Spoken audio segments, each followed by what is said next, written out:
देश के युवा बेटे और बेटियां, उपस्थित सभी अन्य महानुभाव, देवी और सज्जनों, सबसे पहले आप सभी को, सभी देशवासियों को धनतेरस की बहुत बहुत बधाई। भगवान धन्वंतरी आपको स्वस्थ रखे, मां लक्ष्मी की कृपा आप सभी पर बनी रहे। मैं परमात्मा से यही कामना करता हूं और मेरा सौभाग्य है कि मैं अभी अभी केदारनाथ बद्रीनाथ यात्रा करके आया हूं और उसके कारण थोड़ा मुझे विलंब भी हो गया, और विलंब हो गया इसके लिए भी मैं आप सबकी क्षमा चाहता हूं।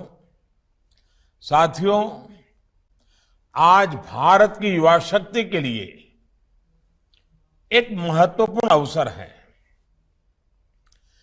बीते 8 वर्षों में देश में रोजगार और स्वरोजगार का जो अभियान चल रहा है, आज उसमें एक और कड़ी जुड़ रही है। ये कड़ी है रोजगार मेले की। आज केंद्र सरकार आजादी के 75 वर्ष को ध्यान में रखते हुए 75,000 युवाओं को एक कार्यक्रम के अंतर्गत नियुक्ति पत्र दे रही है। बीते 8 वर्षों में पहले भी लाखों युवाओं को नियुक्ति पत्र दिए गए हैं, लेकिन इस बार हमने तय किया कि इकट्ठे नियुक्ति पत्र देने की परंपरा भी शुरू की जाए, ताकि डिपार्टमेंट में भी टाइम बाउंड प्रक्रियाएं पूरा करने और निर्धारित लक्ष्य को जल्द से पार करने का एक सामूहिक स्वभाव बने, सामूहिक प्रयास हो। इसलिए भारत सरकार में इस तरह का रोजगार मेला शुरू किया गया है। आने वाले महीनों में इसी तरह लाखों युवाओं को भारत सरकार द्वारा समय समय पर नियुक्ति पत्र सौंपे जाएंगे। मुझे खुशी है कि एनडीए शासित कई राज्य और केंद्र शासित प्रदेश भी और भाजपा सरकारें भी अपने यहां इसी तरह रोजगार मेले आयोजित करने जा रहे हैं। जम्मू कश्मीर, दादरा नगर एवं नगर हवेली, दमन दीव, अंडमान निकोबार भी आने वाले कुछ ही दिनों में हजारों युवाओं को ऐसे ही कार्यक्रम करके नियुक्ति पत्र देने वाले हैं। आज जिन युवा साथियों को नियुक्ति पत्र मिला है, उन्हें मैं बहुत बहुत बधाई देता हूं। साथियों, आप सभी ऐसे समय में भारत सरकार के साथ जुड़ रहे हैं जब देश आजादी के अमृत काल में प्रवेश कर चुका है। विकसित भारत के संकल्प की सिद्धि के लिए हम आत्मनिर्भर भारत के रास्ते पर चल रहे हैं। इसमें हमारे इनोवेटर्स, हमारे एंटरप्रेन्योर्स, हमारे उद्यमी, हमारे किसान, सर्विसेज और मैन्युफैक्चरिंग से जुड़े हर किसी की बहुत बड़ी भूमिका है। यानी विकसित भारत का निर्माण सबके प्रयास से ही संभव है। सबका प्रयास की इस भावना को तभी जागृत किया जा सकता है जब हर भारतीय तक मूल सुविधाएं तेजी से पहुंचे और सरकार की प्रक्रियाएं तेज हो, त्वरित हो। कुछ ही महीनों में लाखों भर्तियों से जुड़ी प्रक्रियाएं पूरी करना, नियुक्ति पत्र दे देना, ये अपने आप में दिखाता है कि बीते 7-8 वर्षों में कितना बड़ा बदलाव सरकारी तंत्र में लाया गया है। हमने 8-10 साल पहले की वो स्थितियां भी देखी हैं जब छोटे से सरकारी काम में भी कई कई महीने लग जाते थे। सरकारी फाइल पर एक टेबल से दूसरे टेबल तक पहुंचते पहुंचते हैं धूल जम जाती थी। लेकिन अब देश में स्थितियां बदल रही हैं, देश की कार्य संस्कृति बदल रही है। साथियों, आज अगर केंद्र सरकार के विभागों में इतनी तत्परता, इतनी एफिशिएंसी आई है, इसके पीछे 7-8 साल की कड़ी मेहनत है, कर्मयोगियों का विराट संकल्प है। वरना आपको याद होगा, पहले सरकारी नौकरी के लिए अगर किसी को अप्लाई करना होता था तो वहीं से अनेक परेशानियां शुरू हो जाती थी। भांति भांति के प्रमाण पत्र मांगे जाते, जो प्रमाण पत्र होते भी थे उनको प्रमाणित करने के लिए आपको नेताओं के घर के बाहर कतार लगा के खड़ा रहना पड़ता था, अफसरों की सिफारिश लेकर के जाना पड़ता था। हमने सरकार के शुरुआती वर्षों में ही इन सभी मुश्किलों से युवाओं को मुक्ति दे दी। सेल्फ अटेस्टेशन, युवा अपने सर्टिफिकेट खुद प्रमाणित करे, ये व्यवस्था की। दूसरा बड़ा कदम हमने केंद्र सरकार की ग्रुप सी और ग्रुप डी इन भर्तियों में इंटरव्यू को खत्म करके उन सारे परंपराओं को उठा लिया। इंटरव्यू की प्रक्रिया को समाप्त करने से भी लाखों नौजवानों को बहुत फायदा हुआ है। साथियों, आज भारत दुनिया की 5वीं बड़ी अर्थव्यवस्था है। 7-8 साल के भीतर हमने 10वें नंबर से 5वें नंबर तक की छलांग लगाई है। ये सही है कि दुनिया के हालात ठीक नहीं है। अनेक बड़ी बड़ी अर्थव्यवस्थाएं संघर्ष कर रही हैं। दुनिया के अनेक देशों में महंगाई हो, बेरोजगारी हो,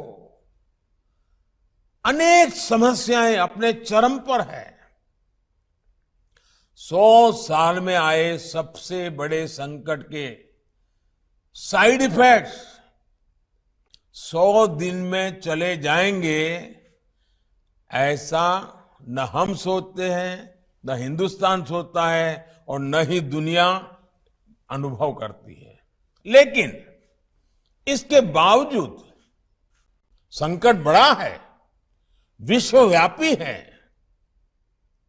और उसका प्रभाव चारों तरफ हो रहा है, दुष्प्रभाव हो रहा है। लेकिन इसके बावजूद भारत पूरी मजबूती से लगातार नए नए इनिशिएटिव लेकर के, थोड़ा रिस्क लेकर के भी ये प्रयास कर रहा है कि ये जो दुनिया भर में संकट है उसको से हम हमारे देश को कैसे बचा पाएं, इसका दुष्प्रभाव हमारे देश पर कम से कम कैसे हो। बड़ा कसौटी काल है, लेकिन आप सबके आशीर्वाद से, आप सबके सहयोग से अब तक तो हम बच पाए हैं। ये इसलिए संभव हो पा रहा है क्योंकि बीते 8 वर्षों में हमने देश की अर्थव्यवस्था की उन कमियों को दूर किया है जो रुकावटें पैदा करती थी। साथियों, इस देश में ऐसा वातावरण बन रहा है जिसमें खेती की, प्राइवेट सेक्टर की, छोटे और लघु उद्योगों की ताकत बढ़े। ये देश में रोजगार देने वाले सबसे बड़े सेक्टर है। आज हमारा सबसे अधिक बल युवाओं के कौशल के विकास पर है, स्किल डेवलपमेंट पर है। प्रधानमंत्री कौशल विकास योजना के तहत देश के उद्योगों की जरूरतों के हिसाब से युवाओं को ट्रेनिंग देने का एक बहुत बड़ा अभियान चल रहा है। इसके तहत अभी तक 1.25 करोड़ से अधिक युवाओं को स्किल इंडिया अभियान की मदद से ट्रेन किया जा चुका है। इसके लिए देश भर में कौशल विकास केंद्र खोले गए हैं। इन 8 वर्षों में केंद्र सरकार द्वारा उच्च शिक्षा के सैकड़ों नए संस्थान भी बनाए गए हैं। हमने युवाओं के लिए स्पेस सेक्टर खोला है, ड्रोन पॉलिसी को आसान बनाया है ताकि युवाओं के लिए देश भर में ज्यादा से ज्यादा अवसर बढ़े।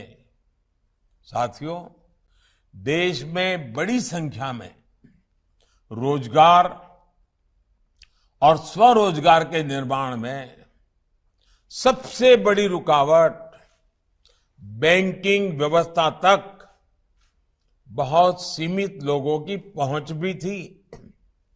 इस रुकावट को भी हमने दूर कर दिया है। मुद्रा योजना ने देश के गांवों और छोटे शहरों में उद्यमशीलता का विस्तार किया है। अभी तक इस योजना के तहत करीब करीब 20 लाख करोड़ रुपए के ऋण दिए जा चुके हैं। देश में स्वरोजगार से जुड़ा इतना बड़ा कार्यक्रम पहले कभी लागू नहीं किया गया। इसमें भी जितने साथियों को यह ऋण मिला है उसमें से 7.5 करोड़ से अधिक लोग ऐसे हैं जिन्होंने पहली बार अपना कोई कारोबार शुरू किया है, अपना कोई बिजनेस शुरू किया है। और इसमें भी सबसे बड़ी बात, मुद्रा योजना का लाभ पाने वालों में लगभग 70% लाभार्थी हमारी बेटियां हैं, माताएं बहनें हैं। इसके अलावा एक और आंकड़ा बड़ा महत्वपूर्ण है। बीते वर्षों में सेल्फ हेल्प ग्रुप से 8 करोड़ महिलाएं जुड़ी हैं, जिन्हें भारत सरकार आर्थिक मदद दे रही है। ये करोड़ों महिलाएं अब अपने बनाए उत्पाद देश भर में बिक्री कर रही है, अपनी आय बढ़ा रही है। अभी मैं बद्रीनाथ में कल पूछ रहा था, माताएं बहनें जो सेल्फ हेल्प ग्रुप मुझे मिली, उन्होंने कहा इस बार जो बद्रीनाथ यात्रा पे लोग आए थे, हमारा 2.5 लाख रुपया हमारा एक एक ग्रुप की कमाई हुई है। साथियों, गांव में बड़ी संख्या में रोजगार निर्माण का एक और उदाहरण हमारा खादी और ग्रामोद्योग भी है। देश के पहली बार खादी और ग्रामोद्योग 1 लाख करोड़ रुपए से अधिक का हो चुका है। इन वर्षों में खादी और ग्रामोद्योग में 1 करोड़ से अधिक रोजगार बने हैं। इसमें भी बड़ी संख्या में हमारी बहनों की हिस्सेदारी है। साथियों, स्टार्टअप इंडिया अभियान ने तो देश के युवाओं के सामर्थ्य को पूरी दुनिया में स्थापित कर दिया है। 2014 तक जहां देश में कुछ इने गुने 100 स्टार्टअप थे, आज ये संख्या 80,000 से अधिक हो चुकी है। हजारों करोड़ रुपए की अनेक कंपनियां इस दौरान हमारे युवा स्थापित साथियों ने तैयार कर ली हैं। आज देश के इन हजारों स्टार्टअप्स में लाखों युवा काम कर रहे हैं। देश के एमएसएमईज में, छोटे उद्योगों में भी आज करोड़ों लोग काम कर रहे हैं, जिसमें बड़ी संख्या में साथी बीते वर्षों में जुड़े हैं। कोरोना के संकट के दौरान केंद्र सरकार ने एमएसएमईज के लिए जो 3 लाख करोड़ रुपए से ज्यादा की मदद की, उससे करीब 1.5 करोड़ रोजगार जिस पर संकट आया हुआ था, वो बच गए। भारत सरकार मनरेगा के भी माध्यम से देश भर में 7 करोड़ लोगों को रोजगार दे रही है और अब उसमें हम एसेट निर्माण, एसेट क्रिएशन पर बल दे रहे हैं। डिजिटल इंडिया अभियान ने भी पूरे देश में लाखों डिजिटल एंटरप्रेन्योर का निर्माण किया है। देश में 5 लाख से अधिक कॉमन सर्विस सेंटर में ही लाखों युवाओं को रोजगार मिला है। 5G के विस्तार से डिजिटल सेक्टर में रोजगार के अवसर और बढ़ने वाले हैं। साथियों, 21वीं सदी में देश का सबसे महत्वाकांक्षी मिशन है मेक इन इंडिया, आत्मनिर्भर भारत। आज देश कई मामलों में एक बड़े आयातक इंपोर्टर से एक बहुत बड़े निर्यातक एक्सपोर्टर की भूमिका में आ रहा है। अनेक ऐसे सेक्टर हैं जिसमें भारत आज ग्लोबल हब बनने की तरफ तेजी से आगे बढ़ रहा है।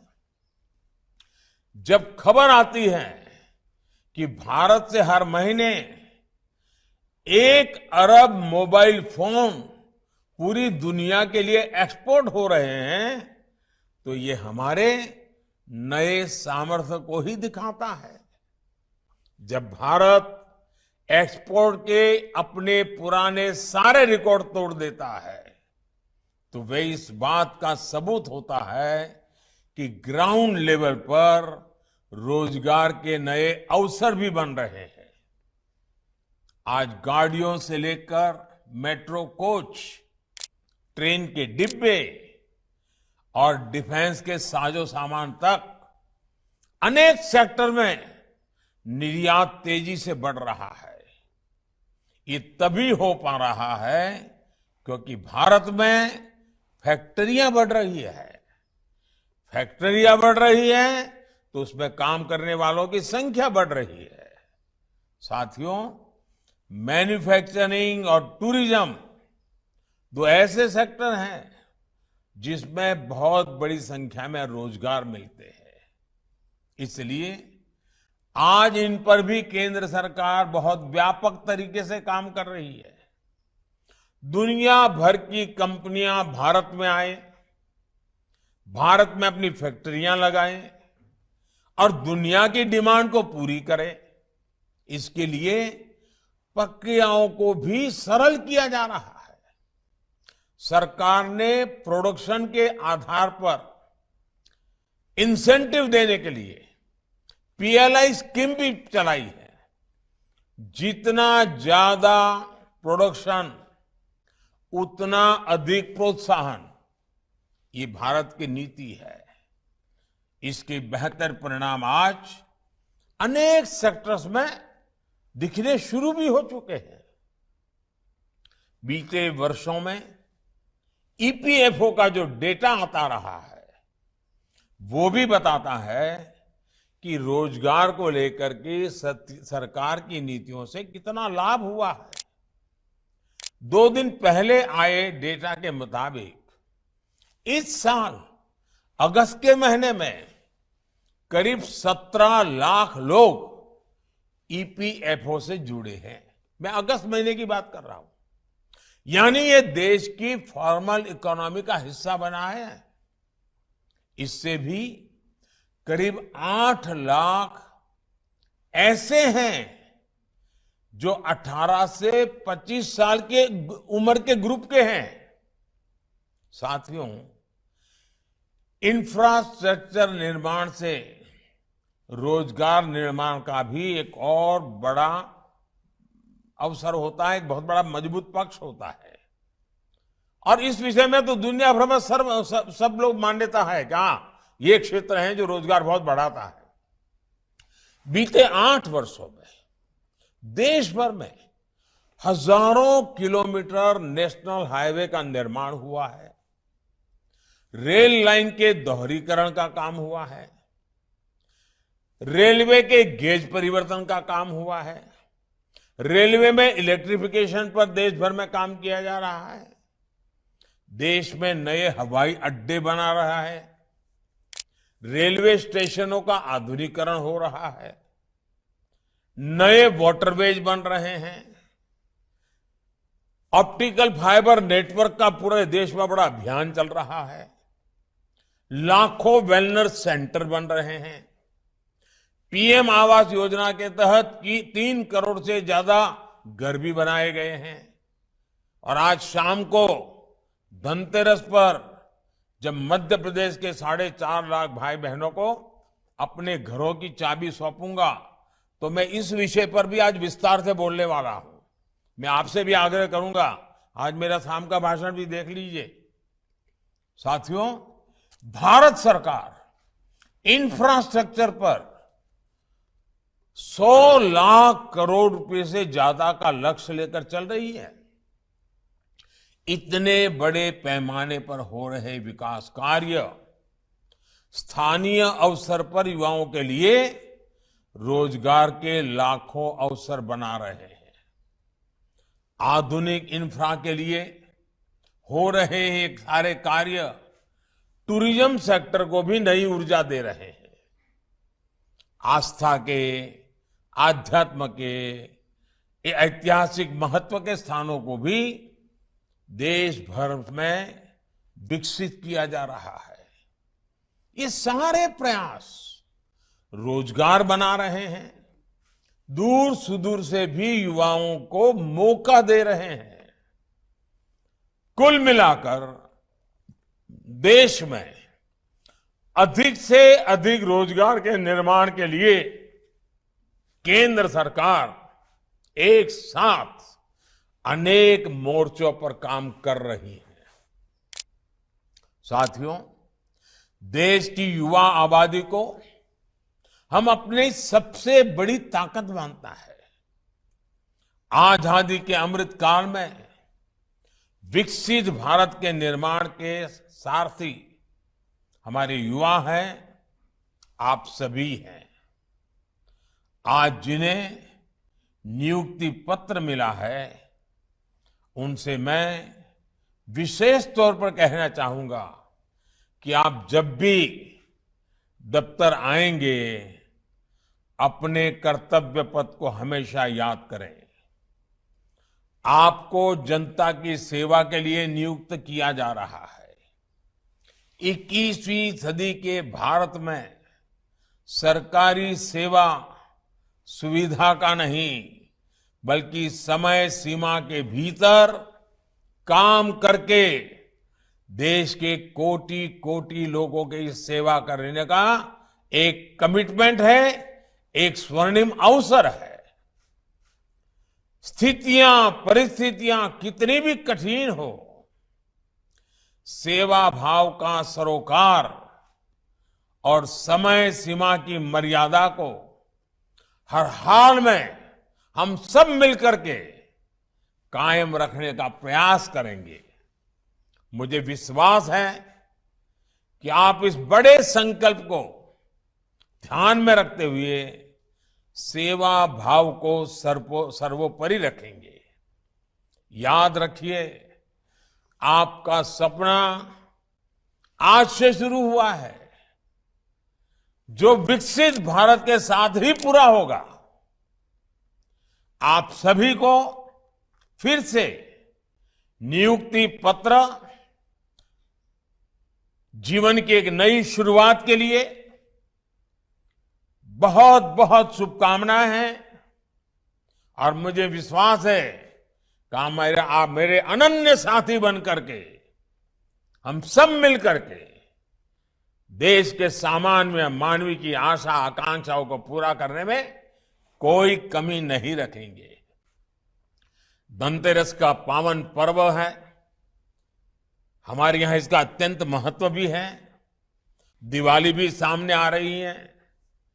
ये अनेक त्योहारों का पल है, उसमें आपके हाथ में ये पत्र होना आपके त्योहारों को अधिक उमंग और उत्साह से भर देंगे, साथ में एक संकल्प से भी जोड़ देंगे, जो संकल्प